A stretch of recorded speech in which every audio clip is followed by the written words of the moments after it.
Inutusan ni Atlas na atakihin ng mga Mark III Pacifista ang mga Marine. Ang command na to ay narinig din ng mga Marines na nasa Fabrio Base. At dahil dito ay naalarma sila. Ang mga Pacifista naman ay na-receive na ang command ni Atlas. At inumpisa na atakihin ang mga Marines na nagtatakbuhan palayo sa mga Pacifista. Dahil sa pangyayaring to ay nalaman ng mga Marines na umalis na si Vegapunk sa Lava Face Dome at bumaba na to sa Fabrio Face. Si Atlas na nakasakay sa Vegapunk ay sinisigaw ang pangalan ni Bonnie. Si Franky naman ay tinanong kung paano sila makakababa ng ligtas sa Fabrio Face gamit ang Vegatank. Sinabi ni Vegapunk na ang gulong ng Vegatank ay gawa sa parehas na cloud ng nasa Lava Face at ito ay dumidikit sa Cloud Road kaya hindi sila basta-basta mahuhulog. Maya-maya ay nakita na ni Sanji si Bonnie at hindi makapaniwala si Franky dahil hindi niya pa din nakikita si Bonnie kahit gamit niya ang kanyang robotic eyes. Pero sinabi ni Sanji na hindi kailanman magkakamali ang kanyang Lady Radar. Sinabi naman ni Vegapunk na kahit walang scientific basis ang sinasabi ni Sanji ay magtitiwala na lang siya kay Sanji.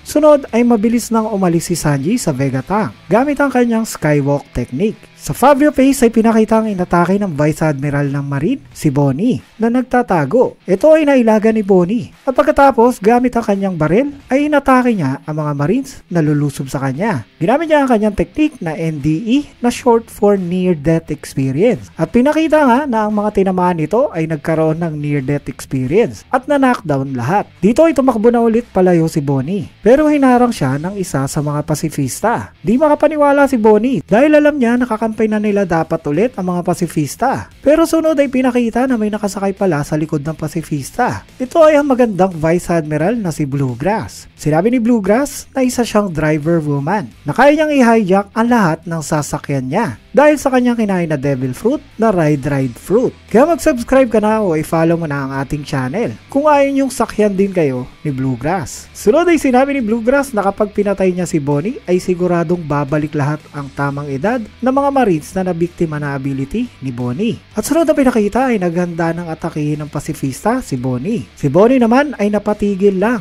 dahil naalala niya ang tatay niya sa Pacifista. Pero bago pa siya tamaan nito ay niligtas na siya ni Sanji at ito ay kinagulat ni Bonnie. Sinabi ni Sanji na naiintindihan niyang tatay ni Bonnie si Kuma. Pero sa mga ganitong pagkakataon ay hindi dapat nawawala sa sarili si Bonnie. Sunod ay atakihin naman ng Vice Admiral si Sanji at Bonnie na nailagan din nila at sunod ay tumakbo na sila pabalik sa Vegatank. Sinabi ni Atlas na ngayon nakakampi na ulit nila ang Pacifista ay pwede na silang bumalik paakyat ng Lava Face.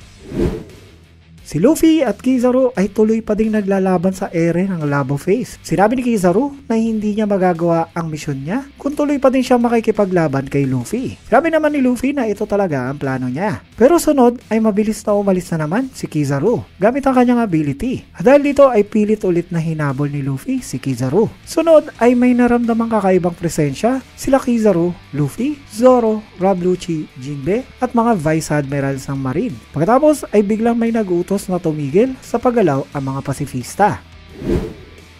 Nakita nila Atlas na tumigil nga sa paggalaw ang mga Pacifista at ang alam nila na ang mayroong lang higher authority clearance kaysa sa kanila ay walang iba kundi ang mga Gorosei. Sa Fabrio Base ay biglang nagkaroon ng kulay itim na magic circle na nakita ng mga Marines. Sunod ay biglang may nag-announce sa mga Marines na si Saint Saturn ay pupunta na sa Egghead na kinagulat ng ibang Marines. Sinabi din sa announcement na ang lahat ng mga Marines na mababa pa sa Commodore ang rango ay pinapayuhan na huwag tingnan si Saint Saturn.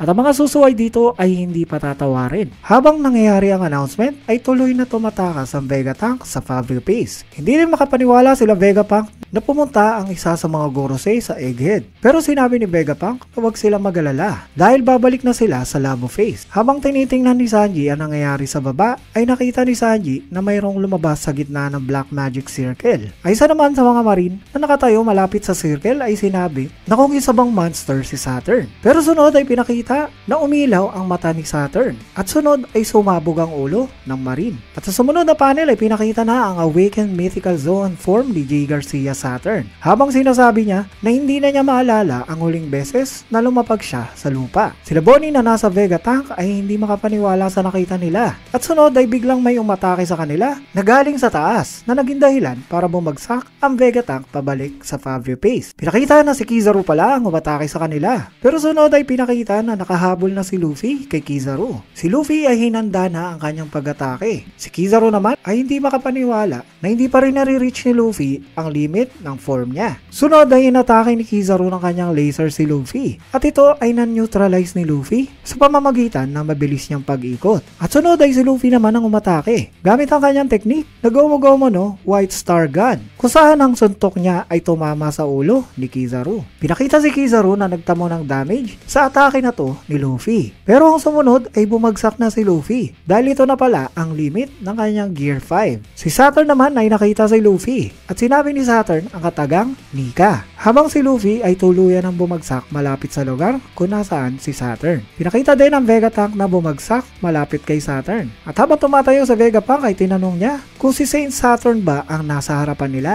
At sinagot siya ni Saturn. Sinabi na bilib siya kay Vegapunk dahil buhay pa din to hanggang ngayon. Pero si Bonnie ay biglang kumilos. At habang naalala ni Bonnie na si Saturn pala ang nagbigay ng order kay Vegapunk, naburahin ang pag-iisip ni Kuma noon ay mabilis na inatake ni Bonnie si Saturn na nagawa ni Bonnie na masaksak to sa dibdib. Kung bago kayo dito sa aming channel, please hit the subscribe button para mabalikan ninyo ang aming mga videos. Sama nyo na din ang notification bell para updated kayo sa mga bago naming uploads. Meron kayong tanong or topic na gustong i-discuss? Ilagay nyo lang sa comment below. Thank you for watching and kita tayo sa next video.